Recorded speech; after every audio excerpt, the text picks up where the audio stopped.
Dikala sudah datang Ramadan, cepat siap-siap. Mau tarawih, cepat siap-siap. Tepat, kalau bisa nggak usah ada jeda. Yang dimaksud nggak usah ada jeda itu, jangan banyak memikirkan, jangan banyak menangguh-nangguhkan. Faman syahida minkumus syahra falyasum. Kalau Anda sudah siapkan agendanya, agenda sedekah, agenda baca Quran, agenda tilawah Quran, agenda menghafal Quran, agenda infak, agenda berbuat baik, maka faman syahida minkumus syahra. Kalau Anda sudah tahu dan sudah mengenali datangnya awal bulan Ramadan, maka silahkan tunaikan puasa itu dengan semua agenda yang sudah Anda siapkan. Indah Quran. Di Allah tidak meminta kita puasa tanpa punya agenda. Di Quran tuh nggak pengen Anda masuk Ramadan cuma puasa aja. Tungguin Ramadan. Begitu besok puasa, puasa. Malam taraweh, taraweh. Tapi nggak punya agenda. Makanya ayat-ayat puasa dibuka oleh Allah dengan penyiapan agenda dulu. Nih Qurannya, siapkan nanti saat Ramadan. Nih sedekahnya, apa yang kamu rencanakan? Berapa anggaran yang telah kamu siapkan untuk infak selama Ramadan? Nih doa, apa yang kamu siapkan, doa apa yang kamu akan baca saat Ramadan? Kajian apa yang kamu akan langsungkan? Kalau sudah semua direncanakan, faman syahida minkumus syahra. Siapa di antara Anda yang sudah mengetahui datangnya awal Ramadan, sudah tahu, oh ini datang awalnya, siap puasa, falyasum. Maka semua agenda itu silahkan praktekkan dengan berpuasa. Masuki Ramadannya, tunaikan puasanya, dan praktekkan agenda yang telah Anda rancang tadi. Jadi terukur kegiatan Anda dari awal sampai akhir Ramadan. Anda akan tahu, bukan cuma ngitung, ini berapa hari sudah puasa, coret. Berapa hari lagi buka, sekian. Muncul di iklan, puasa 9 hari lagi. Iklan odol dan sarung, kan? 2 hari lagi, berubah lagi iklannya, ketupat. Ya? Persoalannya dosa diampuni enggak? Itu. Pahala nambah enggak? Jangan-jangan yang disiapkan cuma kue aja. Kue, bikin. Kreativitas banyak. Kalengnya kongwan, isi rangginang gitu kan? Wah ini. Allahu Akbar. Yuk, lihat sini. Ditambahan ya. Fokus baik-baik. Awas. Ini menjadi materi nanti yang terakhir kita sampaikan. Yang terkait Idul Fitri yang saya sampaikan saat itikaf. Perhatikan baik-baik. Faman syahida minkumus syahra falyasum.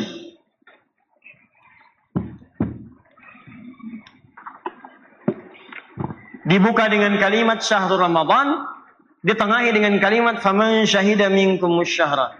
Siapa yang sudah menyaksikan, mengenali, mengetahui, nampak padanya syahra Ramadan itu sudah datang. Ya, ingat baik-baik. Asy-syahru kembali kepada syahrul Ramadan di awal ayat. Syahrul Ramadan alladzi unzila fihil Quran. Dibuang kata Ramadannya, diganti dengan alif lam. Alif lam ini dikenal dengan alif lam at-ta'rif. Kalimat yang dimasuki alif lam at-ta'rif dikenal dengan ma'rifah, menunjuk kepada kata yang sudah diketahui.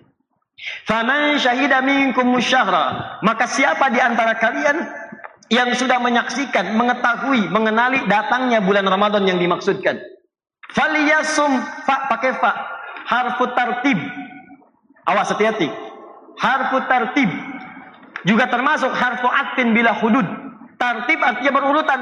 Maka silahkan tunaikan puasa itu bersegera dengan berurutan. Sesuai hukum-hukumnya. Tertib tunaikan. Awas, waktu sahur. Waktu tarawih. Jangan waktu tarawih sahur, waktu sahur tidur. Ini jadi masalah. Nonton bola, menang, menangis, kan? Kalah 2-0, ya. Nah, tungguin Liverpool apa? Manchester City. Itu apa? Saya mau Juventus, udah juara, ya. Gak ada faedahnya. Ramadan selesai, Ramadan bulan akhirat. Bola tidak akan mengantarkan Anda ke surga. Lebih baik main bola di surga daripada nonton bola di dunia. Ya, Anda mau main bola silahkan di surga, dikasih seluas langit dan bumi. Ayo, kalau bisa golin. Kiper di bumi, jaga gawang di surga gitu kan, di langit. Udahlah, dunia mah gampang. Dunia itu kecil. Kalau terlalu loba dengan urusan dunia, capek nanti pikiran Anda. Lebih baik pikirkan akhirat saja. Jelas ya? Nah, lakukan dengan tertib.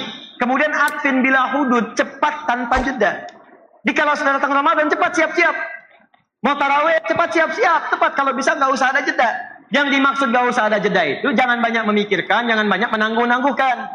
Siap tarawih? Siap-siap. Siap baca Quran? Kan sudah ada agenda. Kalau sudah agenda, jangan dipotong dengan jeda-jeda yang lain. Saya siapkan baca Quran setelah tarawih, 20 menit baca Quran. Baca. Jangan diselang dengan yang lain. Diselang pakai yang lain, amalan tertunda. Ujung-ujung tidur ketinggalan. Besok mau ganti, gak sanggup lagi. Siapkan. Ada infak sekarang, disiapkan anggaran. Kan kita belajar kemarin. Ustadz saya cuma punya 300.000. Ramadan 30 hari, bagi 10 ribu. Di mana Anda akan masukkan? Saya nggak mau riak, saya masukkan saat subuh saja. Begitu orang-orang belum banyak yang datang, saya masukkan. Saya pengen masukkan saat tarawih. Saya pengen masukkan, tidak ingin ke kotak infak, tapi langsung diberikan kepada fakir, yatimnya dan sebagainya. Silakan. Setiap hari Anda tetapkan di mana tempat infaknya, jam berapa Anda berikan, begitu peluangnya ada, langsung masukkan. Ustadz saya pengen masukkan saat Ihsan. Kan yang tarawih itu suka ada kotak jalan kan? Itu bukan mobil-mobilan. Oh, masuk. Bukan. Ya, ada isinya, masukkan. Nggak ada program, cari yang lain. Paham ya? Siapkan. Fa, nih, ini cuma huruf fa aja satu, tapi maknanya dalam. Jadi kalau sudah teragendakan, siapkan dengan baik, dengan tertib, jangan ditunda amalannya. Apalagi pahalanya berlipat. Cuman yang mau saya sampaikan ini, faman syahida. Allah tidak mengatakan faman hasiba, hisab, atau faman ro'a, ru'yat. Allah sampaikan faman syahida. Syahida itu kalau bahasa Indonesia sekarang ya, diserap jadi syahadat. Asyhadu an la ilaha illallah wa asyhadu anna Muhammadar Rasulullah. Itu asalnya syahida. Syahida yashhadu, menyaksikan. Pertanyaan saya ketika Anda mengatakan saya menyaksikan bahwa tiada Tuhan selain Allah. Pertanyaan saya, apakah Allahnya nampak oleh Anda pada saat itu? Tidak. Dalam salat Anda katakan asyhadu an la ilaha illallah, menyaksikan tidak ada Tuhan selain Allah. Allahnya kelihatan tidak? Tidak, belum kelihatan saat di dunia, tapi tanda-tandanya ada kan? Buktinya Anda yang diciptakan, buktinya di alam semesta ini, kekuasaannya nampak oleh kita, diperkenalkan oleh Allah sifatnya, pemeliharaannya yang membuktikan gak ada Tuhan lain selain Allah. Kata Allah, qul huwallahu ahad, Tuhan itu cuma satu. Kalau lebih daripada satu, kacau kehidupan di semesta. Tuhan nanti punya banyak pikiran. Tuhan dua, Tuhan tiga. Setiap ada satu zat pasti punya pikiran. Bayangkan, jangankan Tuhan, Anda saja kalau 3 orang tidak akan bersepakat pada satu pilihan. Yang satu mengatakan kuning. Yang satu mengatakan hijau, satu mengatakan biru. Bagaimana kalau Tuhan lebih daripada satu? Lau kana fihi ma alihatun illallah la fasadata. Quran surah ke-21 ayat 22. Kalau di alam semesta banyak lebih dari satu Tuhan, kacau nanti alam semesta. Tuhan pertama mengatakan turunkan hujan. Yang kedua mengatakan jangan, cerah saja. Yang ketiga mengatakan halilintar, ribut sesama Tuhan. Peranglah, perang Tuhan. Kalau Tuhan berperang, bagaimana dengan hambanya? Kebayang ya? Nah, jadi semua dibuktikan, nampak. Nggak kelihatan fisiknya, nggak kelihatan zatnya saat di dunia, tapi sifatnya ditampakkan kepada kita untuk menunjukkan keunggulannya. Ini menunjukkan ada perbedaan antara Tuhan dengan makhluk, Khalik dengan makhluk. Jadi Khalik itu harus lebih unggul. Kalau manusianya lemah, Tuhannya kuat. Kalau manusianya terlihat, Tuhannya jangan kelihatan. Untuk menunjukkan lebih hebat dibandingkan dengan yang ada. CCTV paling hebat itu kan yang nggak nampak. Kalau ketahuan bukan CCTV namanya. Jelas ya? Jadi semakin tak nampak tapi bisa melihat kita, semakin hebat namanya.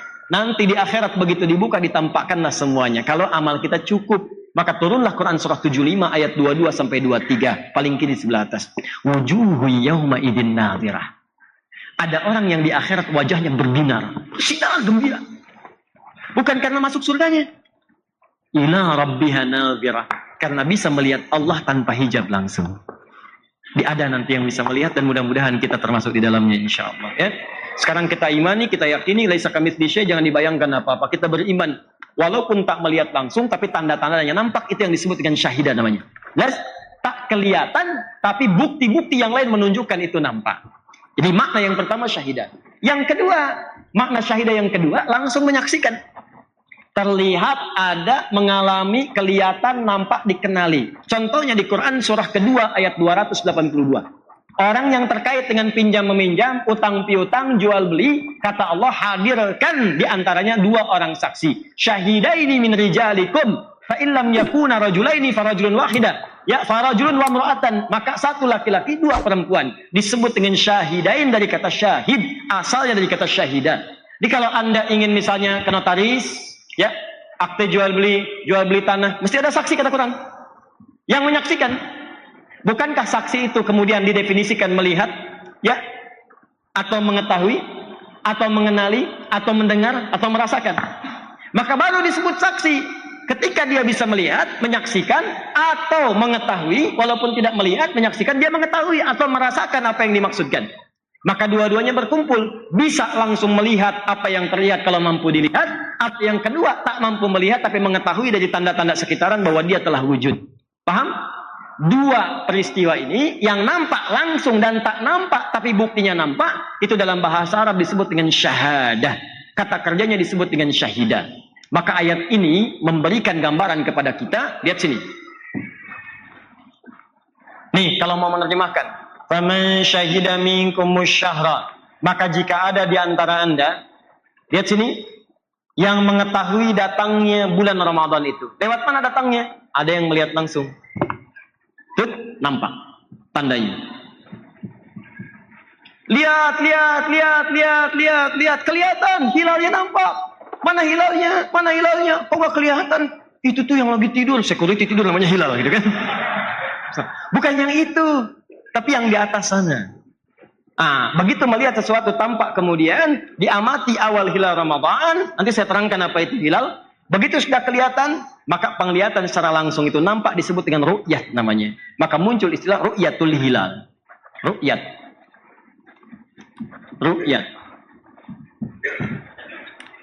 Awas, ada ru'yah, itu beda. Kalau ru'yah melihat dalam mimpi. Ru'yah melihat dalam mimpi. Ru'yat kelihatan langsung bendanya. Jelas ya? Dari ra'a, yar'a, ra'yan, wa ru'yatan, wa ru'yaan. Kedua, waduh, gak kelihatan, gak nampak. Tapi buktinya wujud. Ada buktinya. Dari perhitungan, dari fenomena alam, dari pergantian, dari gerakan-gerakan bumi. Perhitungannya sudah lain, fenomena alamnya sudah berubah dan seterusnya. Maka ini dirubah kalimat jadi ru'yat menjadi qaddara yuqaddiru takdiran atau hasiba yahsabu hisaban. Dikenal dengan nama takdiriyah atau hisabiyah, hisab. Lita'lamu adadas sinina wal hisab. Maka dari sini ada dua pendekatan yang dikenalkan oleh para ulama untuk mengetahui awal tibanya Ramadan. Yang pertama melihat langsung disebut dengan ru'yat, yang kedua melalui perhitungan penetapannya disebut dengan hisab. Duanya tak terpisahkan. Untuk menghisab butuh data ru'yat, untuk meru'yat butuh data hisab. Dari mana tahunya untuk meru'yat butuh data hisab dan untuk menghisab butuh data ru'yat? Ini yang nanti coba saya terjemahkan dengan cara yang sangat mudah. Selebihnya tanyakan pada pakar-pakarnya, saya menerangkan secara apa yang mungkin mudah untuk kita pahami. Sekarang lihat baik-baik. Bismillah. Nulis sendiri, ngapus sendiri, rangkan sendiri. Penghapus jatuh, ambil sendiri. Luar biasa. Masya Allah. Pendatang ngelihat, nulis, masuk surga lagi. Luar biasa jamaah malam ini. Allahu Akbar. Lihat sini. Satu.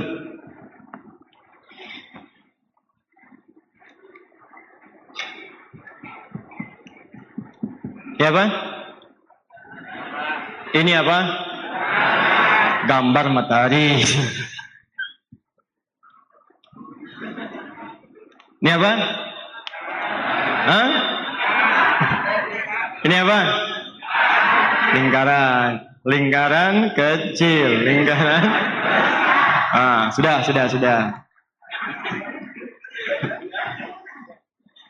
Dianggap bulan.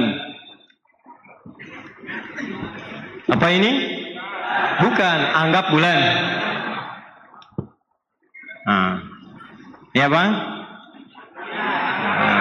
Lingkaran. Anggap saja bumi. Bumi berotasi, ya kan?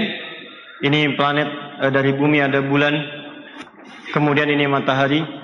Semua benda-benda kemudian mengelilingi matahari, dan matahari juga kemudian berputar di porosnya masing-masing. Terus di galaksi dikenal dengan Bima Sakti.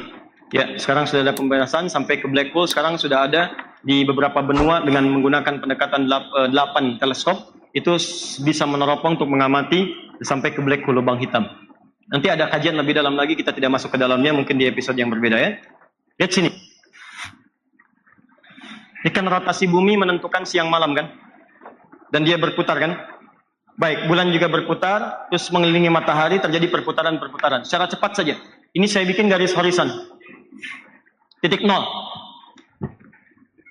Nah, secara cepat, setiap berputar tanggal 1 awal bulan, sampai dengan ke tanggal 29, maka setiap tanggal 29 hikmahnya di bulan Hijriah, bukan Masehi. Setiap tanggal 29 di bulan Hijriah, itu posisi matahari, bulan dan bumi akan sejajar.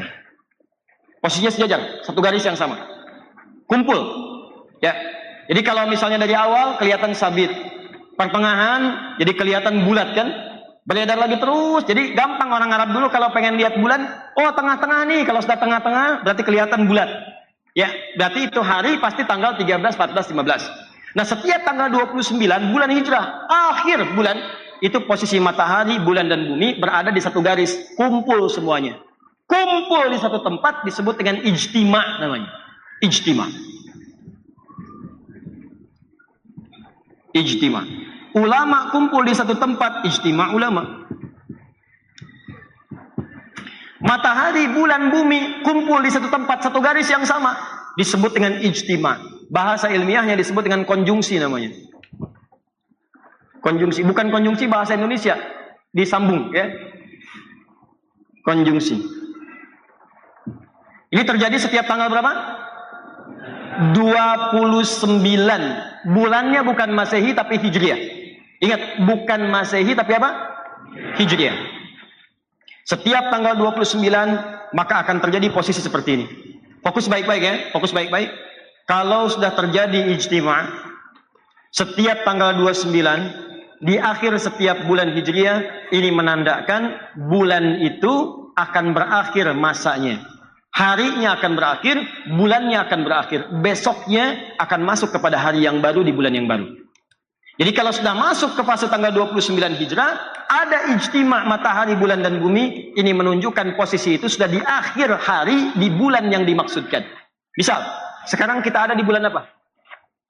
Sya'ban. Sya'ban bulan ke-7 atau ke-6? 8. Sya'ban. Nah, antum masuk misalnya tanggal 29 Sya'ban, maka posisi matahari, bulan dan bintang nanti akan berada di satu garis sejajar. Ya, ini posisi disebut ijtima, konjungsi, tanggal 29 Hijrah berada di satu garis yang sama. Dari horizon itu nampak, ini titik 0 derajat. Nah, saat ijtima ini, kalau ijtimanya terjadi, peristiwa ini, sebelum maghrib, kan nanti matahari bergeser kan, ke barat. Ya, mau tenggelam kan? Matahari tenggelam saat akan ke maghrib kan? Tenggelam. Bukankah nanti saat matahari tenggelam, bulannya naik? Ya kan? Nah, nanti tenggelamnya mengikuti matahari kan belakangan? Matahari tenggelam duluan, baru bulan kan? Baik. Jadi saat ini tenggelam, ke bawah. Ini garis pantai misalnya, horizonnya kita lihat, matahari mulai tenggelam. Makanya banyak orang melihat ke pantai. Ya, turun, tenggelam matahari sampai ke sini. Tiba-tiba baru bulan kemudian menyusul. Saat matahari ya tenggelam, bulannya kemudian nampak turun, tersisa sedikit di sini. Kan berputar kan? Saat matahari turun, bulannya nampak kelihatan dari sini, tinggal segini lagi. Kalau kita naikkan ke atas seperti ini, nampak? Ini yang disebut dengan hilal. Seperti sabit. Jadi kalau Anda turunkan seperti ini, bentuknya seperti sabit. Kadang-kadang tipis begini. Kadang-kadang kalau ngelihatnya dari sini bisa berbentuk seperti ini. Cahaya. Ini disebut dengan hilal. Di saat mataharinya kemudian tenggelam tanggal 29 di barat, turun, kelihatan sebagian dari bulannya, nampak sedikit kelihatan, itu yang disebut dengan hilal namanya. Itu pertanda hari baru telah masuk, waktunya masuk, bulannya berakhir, datanglah bulan baru. Nah teman-teman, untuk Sya'ban tahun ini terjadi pada jam 5 pagi. Lewat 48 menit 25 detik. Jam 5 lewat 48 lewat 25. Terjadilah ijtima ini. Nah selama jam 5 sampai dengan jam 6 kan matahari bergeser ke barat. Ya kan? Setiap sekian derajat naik, turun sampai dengan ke barat. Begitu turun bulannya nampak. Saat matahari turun ini, itu ketinggian bulannya sudah di atas 2 derajat. Ketinggiannya sudah 5 derajat, 48 menit, 20 detik. Plus 5, 48, 20 detik. Kalau sudah di atas 0 derajat, apalagi di atas 2 derajat, nah pemerintah sudah menetapkan, mohon maaf, dataran pemerintah itu 2 derajat. Jadi kalau sudah 2 derajat, itu bisa dipastikan besoknya menurut kalender pemerintah, itu akan terjadi bulan Ramadan. Kalau di bawah 2 derajat, itu insya Allah digenapkan bilangan bulan Sya'bannya di 30, kemudian selanjutnya baru lusanya puasa Ramadan. Ini Anda bisa paham kenapa banyak orang berselisih. Ini jam. Ini jam 12.00. Paham? Ini jam 6. Di sini ada jam misalnya 3, di sini jam 9. Lihat sini. Ini jarum jam yang pendek, ini yang panjang. Tengah malam jam 00, jam menunjukkan jam 00 lewat 1 detik. 00,1 detik. Pertanyaan saya, sudah pindah waktu belum? Kalau sekarang misalnya hari Kamis, tengah malam 00 lewat 1 detik, berarti sudah pindah waktu hari apa? Jumat. Saya nggak bicara maghrib dulu ya, saya bicara jam 00. Tapi kan masalahnya, angkanya dari jauh gak kelihatan jarum jamnya tuh, gak pindah. Di orang kalau punya jam digital, udah pindah waktu nih. Tapi kalau orang ngelihat jarum jam, belum pindah tuh, masih di 00. Makanya yang ru'yat, yang ngelihat, itu nggak nampak perpindahannya. Tapi yang punya jam digital, udah pindah nih. Ini yang menyebabkan orang hisab mengatakan sudah pindah waktu. Walaupun hilalnya nggak kelihatan, tapi waktunya udah pindah. Paham? Kata orang ru'yat, kan belum kelihatan pindah, masih di 12. Dia baru nampak kalau jam panjangnya ini udah lewat nih. Ke 2 detik, ke 2 menit, ke 5 menit. Kalau jam panjangnya udah miring begini, baru nampak. Tuh, udah pindah. Paham?